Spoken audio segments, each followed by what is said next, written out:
Welcome again sa akin channel mga sir. So yan, for today's video, kung nabasa niyo yung description ng ating video ngayon, it's about fuel consumption. Itong ating Starex. Okay, so may nag-comment sa atin, si Sir Joshua Sabado. Ayan, sabi niya, fuel consumption reveal. So siguro, meron siyang Starex. Gusto niya makita kung nasa borderline pa rin ba or nasa acceptable pa rin ba yung kanyang Starex na fuel consumption is na attain niya, or balak niyang bumili ng Starex na gusto niya muna malaman kung okay pa ba, reliable at practical pa bang bumili ng second hand na van na ganito. Well, ito para sa iyo sir, itong video na to, yung ipapakita kong computation is only for this model, okay, 2002. Kasi hindi ko naman pwede sabihin lahat ng Starex pare-parehas. Unang-una, magkakaiba ang mga kondisyon ng sasakyan. Hindi pare-parehas. Kung ako, nagagawa kong i-maintain tong Starex na to as the best way I can, so yung iba hindi ko lang alam. And also, yung driving habit. Ako kasi, pagka mga ganitong city driving, as much as possible, hindi ko hinahataw ito eh. Lalo pag Primera, which is automatic siya, hindi ko binabaon yung silinyador para lang makuha ko yung speed na gusto ko. Hindi ko siya ginaganon. Kasi ang automatic transmission, may ratio yan ng gear bago siya mag-change. Kahit anong apak mo dyan, kung hindi niya na-attain yun, hindi rin siya mag-shift ng gear. So, yan. I can only speak for the unit na ginagamit natin ngayon. So, itong fuel consumption na to is yung condition ng ating sasakyan. So, itong fuel consumption na to is yung trip natin nung last December 2024 na pumunta tayo ng Canlubang, Laguna, naka-POV tayo doon. Ang practice ko kasi, every time nagpapa full tank ako ng sasakyan, or each and every time nagpapakarga ako ng krudo, sinisituit ko na makocompute ko yung fuel consumption. Maiksing biyahe man yan o mahaba, gusto ko lang makita yung pattern. Kung nandun pa rin ba siya sa acceptable fuel consumption na desired. Siyempre, ako, hindi ko na inaano masyado na makukuha niya yung pinakamaganda. Kasi nga, itong unit natin is mga 2002 model to, matagal na rin siya. So, third owner kami, and yun, marami na rin ako napalitan dito sa Starex natin. Due to wear and tear na rin sa katagalan ng panahon, kailangan palitan yung mga pyesa. So, hanggat maaari, hindi ko pinapabayaan yung maintenance nitong ating sasakyan. Regular change oil, yan, pinaka-importante sa lahat. Kailangan gawin mo yung regular change oil. Depende kung anong klaseng langis, pero doesn't matter. First long, sa susunod mo yung PMS, yung periodic maintenance schedule mo, change oil sa tamang oras, tatagal ang buhay ng engine kasi yan ang buhay niya. And also, frequent cleaning ng air filter kasi may turbo to. So, malaking bagay din yung ginagawa natin na paglilinis ng map sensor. And then, yung mga maintenance na iba, like yung intake manifold, lilinis, yung intercooler, yung turbo. Marami pang factors yan. So, ito, ayoko nang i-elaborate masyado kasi baka maging complicated na masyado.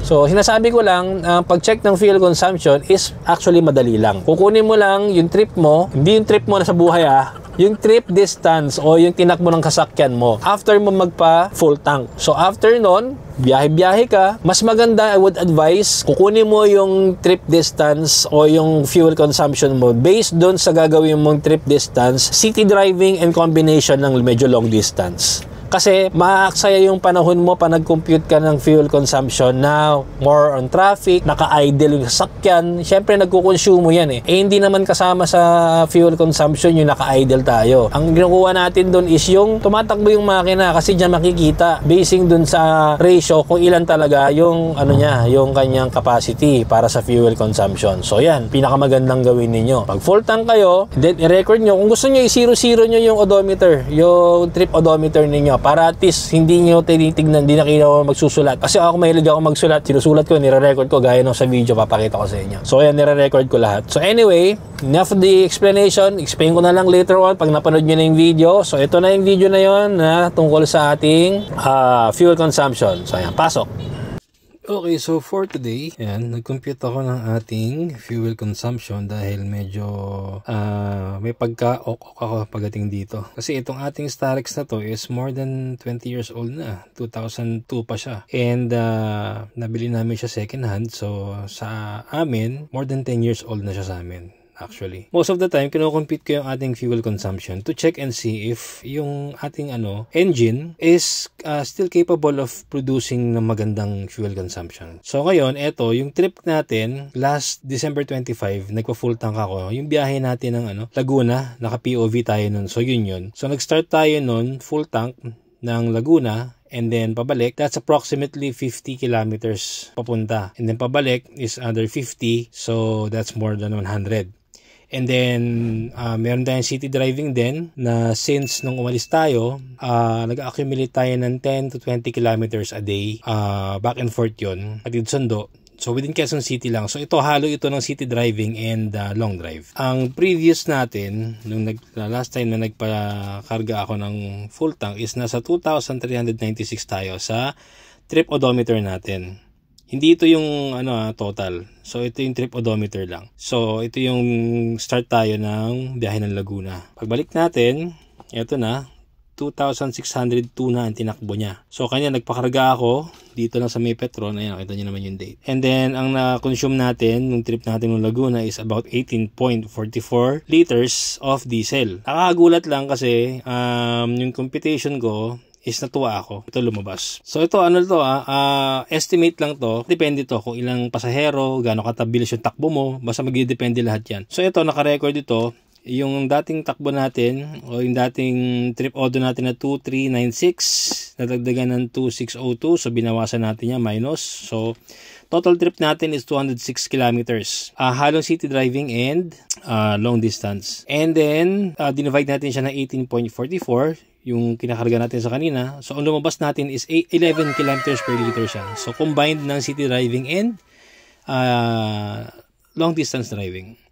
And then, ang aking PSI dito, nire-record ko na rin, is naka 40 PSI ako sa gulong ko. So, malaking improvement ito kumpara sa last time kasi dati gumagamit lang ako ng PSI 38 hanggang 35. Medyo nagko-compensate yung fuel consumption. So, ngayon ginawa ko ng 40 siya. So, anyway, mabigat naman na Starex and then mabigat din naman yung minsan karga natin. So, yan yung aking ngayon. Yun yung aking computation ng ating fuel consumption na nakakatuwa. 11 km per liter. Diba? So yan nga mga sir, napanood nyo na yung ating simple na pag-compute ng ating fuel consumption. So based dun sa pinakita ko sa inyo, napaka-iksi lang actually ng biyahe na yan. It's only 200 kilometers. Combination ng expressway and city driving. So yun na na-accumulate natin. So hindi ko na ginawa yung normal talaga na ginagawa para ma-compute ang fuel consumption na full tank and then i-empty mo siya, empty tank. Ayoko na kasing gawin yun. Not in this particular moment kasi mahirap dahil naranasan ko na ipababa ang tangke nito, yung fuel tank para palinisan. Maraming nadamay na components. So, nang problema ako niyan 3 years ago dahil nagkaroon ng issue to na namamatay siya while driving, lalo na high speed. So, akala ko simpleng fuel filter lang, simpleng palit lang ng fuel filter, masyado na pala malalim yung kanyang naging problema. So, marami akong actually nagawang palitan na parts, ipa-check yung ganito, yung ganyan. Ayoko nang pumunta doon sa ganun na just for the sake na fuel consumption, i-empty ko yung ating fuel tank. Kasi although napalinis ko na yung fuel tank, kasi ang problema, ganito yun hindi naman 100% malinis yung ating mga pinagkakargahan ng mga fuel natin sa mga station. So, di ba? Isang tip ko sa inyo, pag nagpapakarga kayo ng fuel, pag nakita nyo yung paborito ninyong fuel station is merong tanker, nagkakarga, nagbababa ng fuel, wag muna kayo magpakarga. Palipasin ninyo isang araw. Dahil ang problema dyan is yung fuel sa ilalim kasi umaangat yung mga sediment sa imbakan nila.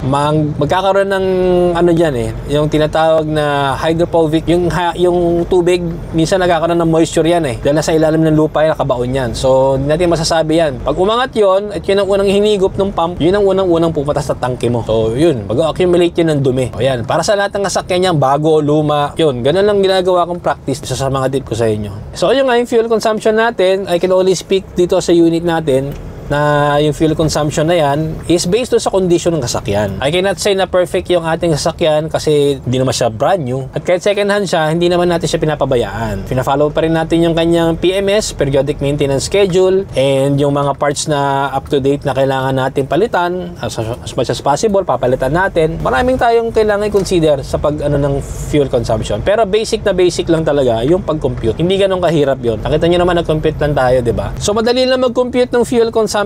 Gaya ng sabi ko sa inyo mga sir, i-full tank mo yung kasakyan mo and then bumiyahe ka kung saan mo gusto. Pero advice ko sa inyo, yung gagawin nyo ng traffic at saka naka-idle ng kasakyan ng ganong katagal kasi hindi yun effective. Mas maganda yung tumatakbo yung sasakyan natin. And then after nun, kung gusto mo siya i-empty, pero advice ko lang, tira ka lang kahit mga 1/4 lang. or below half tank, okay na yon. Average lang naman ang kinukuha natin. So pagkuha mo nun, full tank mo ulit siya. So kung ano yung makikita mong capacity ng kinarga mo, i-divide mo ngayon dun sa sa trip o dun sa distance ng trip odometer mo, ilang liters yung kinarga mo after mong mag full tank ulit. So kung ano lumabas doon, so yun na yung fuel consumption. Ano lang yan, guide lang yan at saka reference lang. So, marami pang pwedeng gawin, pero at least basic lang naman. Hindi naman natin kailangan maging komplikado dun sa mga pagkuha ng mga ganyan. Basta nakikita mo lang yung average ng iyong fuel consumption. Okay, so kung nagustuhan niyo yung video natin ngayong araw na to, don't forget to click the subscribe button. Also, don't forget to click the notification bell para pag nag-upload ako ng video sa YouTube channel ko, updated ka rin. And also, don't forget to like, share, and comment down below regarding sa ginawa kong video ngayong araw na to regarding sa fuel consumption. Okay, so again, stay safe and I will see you on my next video. Peace out.